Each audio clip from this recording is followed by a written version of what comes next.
कैसे हैं दोस्तों? आज मैं फिर हाजिर हूं एक बहुत ही अद्भुत कविता लेकर, जिसके रचयिता हैं हमारे हिंदी के महाकवि रामधारी सिंह दिनकर, और उनकी बहुत ही अद्भुत कृति है रश्मि रथी, जिसमें कर्ण के ऊपर विशेष प्रकाश डाला गया है। और हम जानते हैं, आप भी जानते हैं कि कर्ण महाभारत युद्ध में एक बड़ा ही नायाब हीरा था, जिसकी जितनी प्रशंसा की जाए, जिसके शौर्य की प्रशंसा माधव भी करते नहीं थकते थे। और यहाँ तक भी उन्होंने कहा था युद्ध में कि देखो अर्जुन, कर्ण के बाण ने हमारे रथ को पीछे धकेल दिया। और अर्जुन को ईर्ष्या भी हुई। उसने कहा कि हे माधव, मेरे बाण भी तो कर्ण के रथ को पीछे धकेल देते हैं। तब कृष्ण ने उनको बताया कि जिस रथ पे वो सवार है, यानी अर्जुन सवार है, उस रथ पे वो तीनों लोकों का भार लेके बैठे हैं। वो कोई मामूली भार नहीं है जिसको वो पीछे ढकेल दे रहा है। इसलिए उसकी प्रशंसा। अद्भुत वीर था। भगवान को भी उसे मारने के लिए छल का सहारा लेना पड़ा। तो उस महान योद्धा पर ये रश्मि रथी रची गई है। और मैं कोशिश करूंगा कि इसमें जो भी महाभारत से संबंधित प्रसंग होंगे, जहां उसकी व्याख्या की जरूरत होगी, मैं अपने हिसाब से करने की कोशिश करूंगा, ताकि जो नहीं भी जानते हैं वो भी इस चीज को समझ पाए। ये कोई जरूरी नहीं है, ये कोई धर्म ग्रंथ से इसको जोड़ के नहीं देखना चाहिए। ये आपके जीवन से भी आप जोड़ सकते हैं, आप सीख सकते हैं। तो चाहे किसी भी धर्म के लोग हों, आप इससे ज्ञान ले सकते हैं। तो मैं शुरू करता हूं। ये कविता छोटी नहीं है। इसको रामधारी सिंह दिनकर की इस कविता को 7 सर्ग में बांटा गया है। मैं डे बाय डे करके एक एक सर्ग पे चर्चा करूंगा, या हो सकता है कि एक सर्ग के लिए भी मुझे 2 या 3 वीडियो बनानी पड़े। तो पार्ट मैं बना दूंगा, और फिर आपकी जैसी इच्छा होगी तो मैं कुछ और भी कविता, जैसे कुरुक्षेत्र भी बहुत ही अद्भुत है, तो वो भी मैं लेके आऊंगा। पहले मैं रश्मि रथी लूंगा। तो रश्मि रथी का प्रथम सर्ग यहां से हम शुरू करते हैं। तो आप भी ध्यान से सुनेंगे और सुन के इसका आनंद लीजिए। जय हो जग में जले जहां भी, नमन पुनीत अनल को।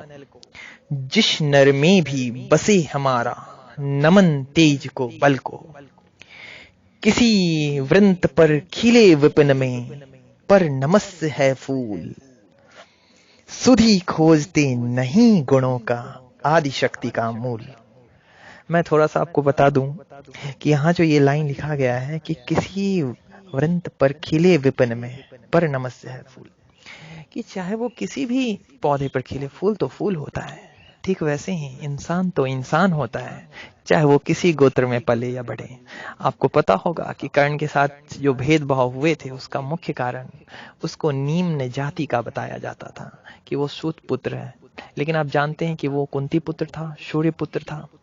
लेकिन आपको घटना में बता ही दूं कि कर्ण की माता कुंती एक ऋषि थे, उनकी काफी सेवा की। तो ऋषि प्रसन्न होकर उनको वरदान दिए कि आप जिस भी देवता से चाहें, आपको पुत्र की प्राप्ति हो जाएगी।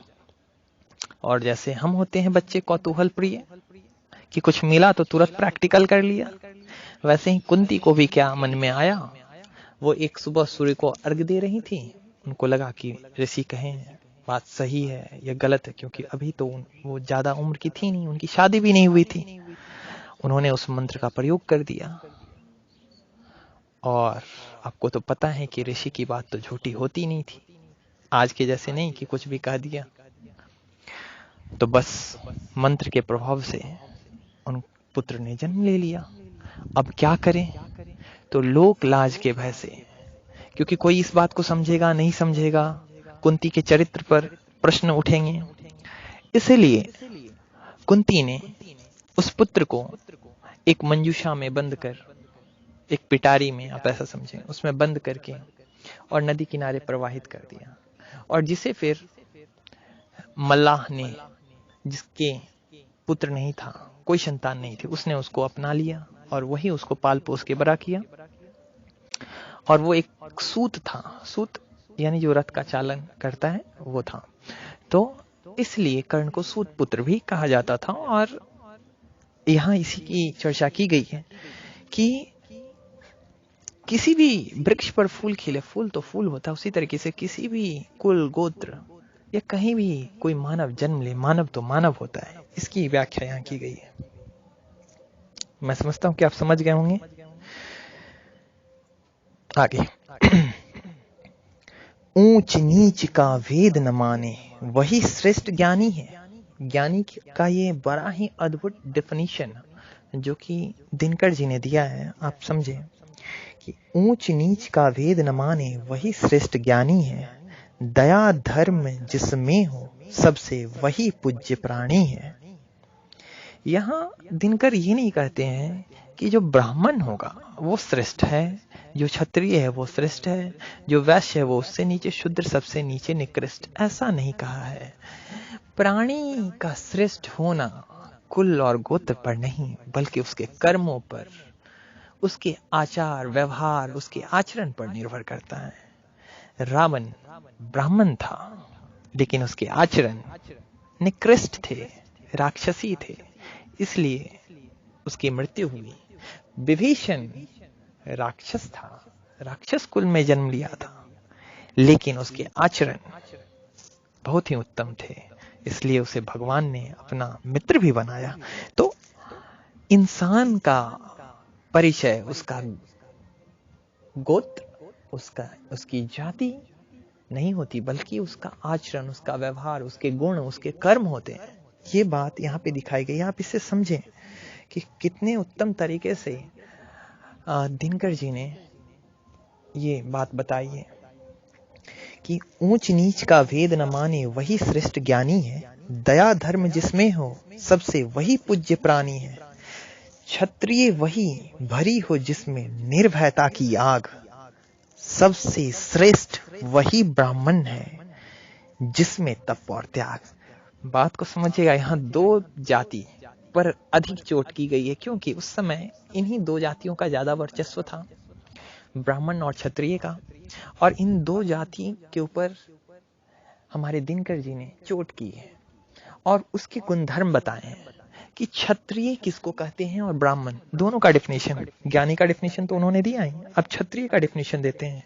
समझेंगे जितने भी क्षत्रिय सुन रहे हैं, क्या वो जितने भी युवक जिनके मन में जोश है, जो कुछ करना चाहते हैं, जो जीवन में कुछ नया करना चाहते हैं, जो भेड़ चाल में नहीं चलना चाहते, उनकी बात हो रही है कि क्षत्रिय वही भरी हो जिसमें निर्भयता की आग। क्षत्रिय का डेफिनेशन, क्षत्रिय किसको बोलते हैं? आज जिसको आप राजपूत बोलते हैं, जो जिनके टाइटल में सिंह लगता है, तो ऐसा नहीं कि पिताजी थे, उनके पूर्वज थे राजपूत यानी क्षत्रिय तो सब क्षत्रिय हो गए। क्षत्रिय का मतलब है जो निर्भय हो, निर्भीक हो, उसे क्षत्रिय कहते हैं। तो ये था क्षत्रिय का डेफिनेशन। उसके नीचे ब्राह्मण का डेफिनेशन दिया है। आप इस डेफिनेशन का प्रयोग अपने किसी कोटेशन में कर सकते हैं। जब आप कहीं स्पीच दे रहे हो तो आप इन शब्दों का प्रयोग करके, इन लाइनों का प्रयोग करके अपने स्पीच को जो आप बताना चाहते हैं बड़ा ही अद्भुत बना सकते हैं, बहुत ही सटीक बना सकते हैं, जो कि लोगों को सुनने में भी प्रिय लगे। तो आप इनका यूज भी करें। मैं तो कहूंगा कि आप ये बुक जरूर खरीदें, बहुत ही सस्ती है। आई थिंक कि 10 या 20 रुपए की ये किताब है, आप जरूर लें। क्षत्रिय वही भरी हो जिसमें निर्भयता की आग, सबसे श्रेष्ठ वही ब्राह्मण है जिसमें तप और त्याग। ब्राह्मण का डेफिनेशन क्या दिया है कि ब्राह्मण ऐसा नहीं कि माँ और बाबूजी ब्राह्मण थे इसलिए उनके पुत्र ब्राह्मण हो गए। ब्राह्मण का असली अर्थ है कि वह व्यक्ति जिसमें तप हो और त्याग हो। तप का क्या मतलब है? तप का मतलब आप सोच रहे होंगे कि आग जला के हवन करना तप है, तो बिल्कुल आप गलत सोच रहे हैं। तप का अर्थ होता है साधना, किसी भी चीज की वो साधना हो सकती है, वो एक तप कहलाएगा। जैसे आप पढ़ाई करते हैं, एक विद्यार्थी है जो पढ़ रहा है, उसके लिए पढ़ाई ही तप है। एक पुजारी है, वो पूजा कर रहा है, वो उसके लिए तप हो सकता है। एक ऋषि है जो यज्ञ कर रहा है, वो उसके लिए तप है। आप जो भी काम कर रहे हैं जिससे आपको किसी सिद्धि की प्राप्ति होगी, वो आपके लिए तप हो जाएगा। बात समझ रहे हैं आप? तो ब्राह्मण कौन है? जिसमें तप हो और त्याग। सबसे इंपॉर्टेंट ब्राह्मण की एक लाइन की डेफिनेशन, जिसमें त्याग की भावना हो, वही ब्राह्मण है। आप सोच लेना, जो भी ब्राह्मण आपसे कुछ मांग ले वो ब्राह्मण नहीं हो सकता, क्योंकि ब्राह्मण का अर्थ बड़ा ही अद्भुत है, नाम में ही छिपा हुआ है वो अर्थ। ब्राह्मण जो ब्रह्म को जाने वही ब्राह्मण है। याज्ञवल्क्य ने इसकी व्याख्या की थी। जब गार्गी ने उनसे प्रश्न पूछे थे तो उनमें उन्होंने बताया था कि ब्राह्मण का परिचय उन्होंने दिया था, डेफिनेशन दी थी कि ब्राह्मण वही है जिसको ब्रह्म का ज्ञान हो, अदरवाइज सब लोग ब्राह्मण नहीं होते। आगे हम बढ़ते हैं। तेजस्वी सम्मान खोजते नहीं गोत्र बतला के, पाते हैं जग में प्रशस्ति अपना कर्तव्य दिखला के। हीन मूल की ओर देख जग गलत कहे या ठीक, वीर खींच कर ही रहते हैं इतिहासों में लीक। बहुत ही अद्भुत। यहाँ पे क्या कहा जा रहा है? दिनकर जी कहते हैं कि तेजस्वी अपने सम्मान के लिए ऐसा नहीं कहते कि मैं राजपूत हूं या मैं ब्राह्मण हूं तो मेरा सम्मान किया जाए। गोत्र बतला के, कुल बतला के सम्मान नहीं पाते हैं जो वीर पुरुष होते हैं। जैसा कि उन्होंने कहा है कि तेजस्वी सम्मान खोजते नहीं गोत्र बतला के, पाते हैं जग से प्रशस्ति अपना कर्तव्य दिखला के। तो अगर आपको सम्मान चाहिए तो इसके लिए आप अपने पूर्वजों का, अपने जाति का, अपने कुल का सहारा ना लें। अगर आप सम्मान चाहते हैं तो कुछ ऐसा करें जो लोग खुद आपको सम्मानित करें। इसकी बात हो रही है। हमें खुद सीखनी है ये बातें किसी महाभारत को जोड़ के नहीं, आप अपने को जोड़ के देखिए कि हम भी कहीं कहीं डिंग मारते रहते हैं। हमारे पापा विधायक हैं तो हमारे पापा एमएलए, तो हमारे पापा डीएसपी, तो हमारे परदादा ऐसे, हमारे छरदादा वैसे। क्या फायदा? कोई लाभ नहीं। आप क्या हैं, इट्स इंपॉर्टेंट। मैंने तो यहां तक लोगों को सुना है, अपने तो क्या, अपने मित्र और कई दूर के रिलेटिव का भी चर्चा करके वो अपनी बड़ाई हाँकते रहते हैं कि हमारे पड़ोसी के बच्चे तो ये वो। क्या है ये? अगर आपको कहीं सम्मान पाना है तो अपनी क्वालिटी बताइए कि आप क्या हैं। बाकी के उलझाओं में क्यों पड़ना? और कई बार तो यही होता है कि आप यही मान के चलते रहते हैं कि आपके पूर्वज बहुत महान थे, आप कुछ ऐसा काम ही नहीं करते, आप उन्हीं के पीछे ढोल पीटते रहते हैं, अपने में कोई क्वालिटी ही नहीं लाते। तो अब से ये याद रखिए कि जब भी आप कहीं कुछ बोलेंगे तो केवल अपनी बातें, आपने क्या किया ये बताइएगा। और कोशिश तो यही होनी चाहिए कि आपने क्या किया वो भी ना बताएं, लोगों को खुद पता चले। तो ये एक उत्तम तरीका होगा। और नहीं तो अगर आप बताते भी हैं, जरूरी है आप बताएं, तो आप अपने क्या उपलब्धि हासिल की वो बताइए। इससे क्या होगा कि जब आप कहीं जाएंगे तो उपलब्धि आप अपने अंदर खोजेंगे और आप क्या पाएंगे कि आपने कोई उपलब्धि हासिल नहीं की, तो आप प्रयास करेंगे, आप कुछ अर्जन करेंगे, आप कुछ सीखेंगे और इससे आप और बेहतर होंगे। इसलिए अगली बार से इसको अपने आदत में डालिए कि आप जब भी किसी और का रेफरेंस देके अपनी इज्जत और प्रतिष्ठा को बढ़ाने की कोशिश करें, रुक जाइए वहीं और देखिए कि आप में स्पेशल ऐसी क्या चीजें हैं जिसको आप बता सकते हैं।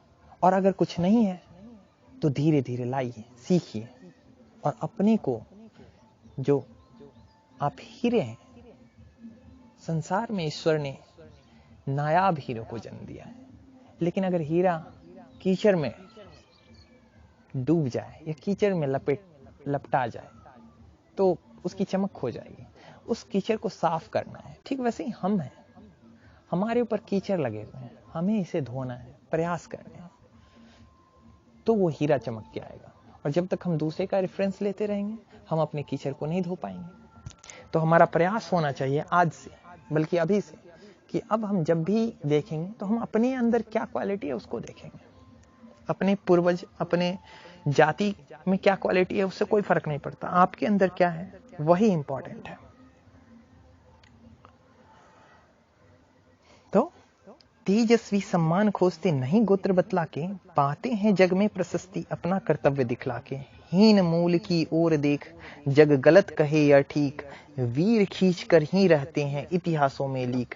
हीन बस जो होते हैं, जो हीन होते हैं, जिनके पास कुछ भी नहीं है, वही दूसरे का ढोल पीटते रहते हैं, क्योंकि उनके पास कुछ बतलाने को नहीं होता है।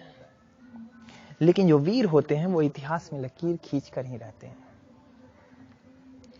कर्ण को किसी ने ज्ञान नहीं दिया, द्रोणाचार्य के पास गया, कुल का ये बतला के द्रोणाचार्य ने कह दिया कि वो केवल क्षत्रियों को ही शिक्षा देंगे, उच्च कुल वाले को देंगे।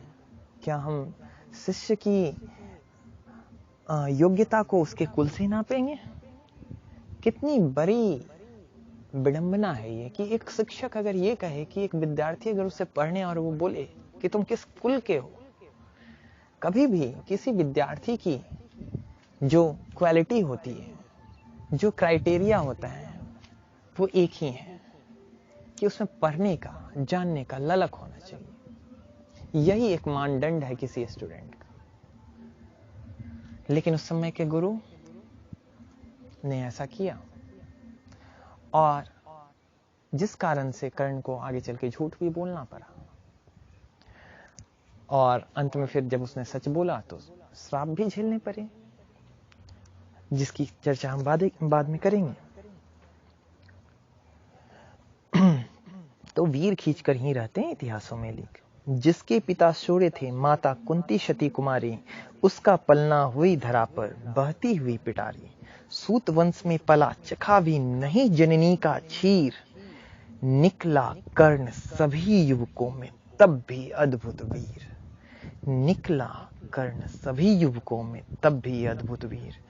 क्या उत्तम, कितने उत्तम तरीके से दिनकर जी ने इस 4 पंक्ति को लिखा है कि जिसके पिता सूर्य थे, माता कुंती सती कुमारी, सूर्य का पुत्र कर्ण और कुंती जैसी माता का पुत्र, और उसका पलना कहाँ होता है, कहाँ वो पलता है? जिसका पलना हुआ धरा पर बहती हुई पिटारी। पलना आप जानते हैं, बच्चों को झूला झुलाते हैं, बच्चों को जिसमें रखते हैं। लेकिन इस कर्ण को कैसा पलना मिला? एक पिटारी मिली जिसमें वो समुद्र में बहा दिया गया। सूत वंश में पला, कहां? सूर्य का पुत्र, और किस कुल में जाके पल रहा था? सूत वंश में। सूत वंश में पला, चखा भी नहीं जननी का क्षीर। सूत वंश में गया और वहां उसे मां के दूध भी नसीब नहीं हुई, उसने मां का दूध तक नहीं चखा। हम कहते हैं ना कई बार कि अगर मां का दूध पिया है तो आ जाओ, लेकिन कर्ण बेचारा ऐसा बदनसीब था कि सूर्य पुत्र होते हुए भी उसको वो सम्मान नहीं मिला। इतना प्रतिभाशाली होते हुए भी उसे वो चीज नहीं मिला जो एक मामूली बच्चों को भी मिलता है। उसने मां का दूध तक नहीं पिया। आप सोचिए, सूत वंश में पला, चखा भी नहीं जननी का क्षीर, निकला कर्ण सभी युवकों में तब भी अद्भुत वीर। लेकिन तब भी कर्ण की जो वीरता है सराहनीय है। जब मधुसूदन खुद कहते हैं कि वाह कर्ण वाह, फिर और की तो क्या बात ही है। जब स्वयं कृष्ण ही कह दें तो दूसरे के से प्रमाण लेने की क्या आवश्यकता है। ऐसा महान योद्धा था जिसको जीतने के लिए भगवान को भी छल करना पड़ा। इससे उसकी महानता का परिचय स्वयं मिल जाता है। आज यहीं तक। आज जो हमने सीखा है, हम इसमें से कुछ बातें, सारी नहीं कह रहा मैं, इसमें से कुछ भी बातें अगर हम अपने अंदर ला पाएं तो हमें अपने परमात्मा को धन्यवाद देना चाहिए जिसने हमें भेजा, और इस आशा से भेजा कि हम कुछ अच्छा करें।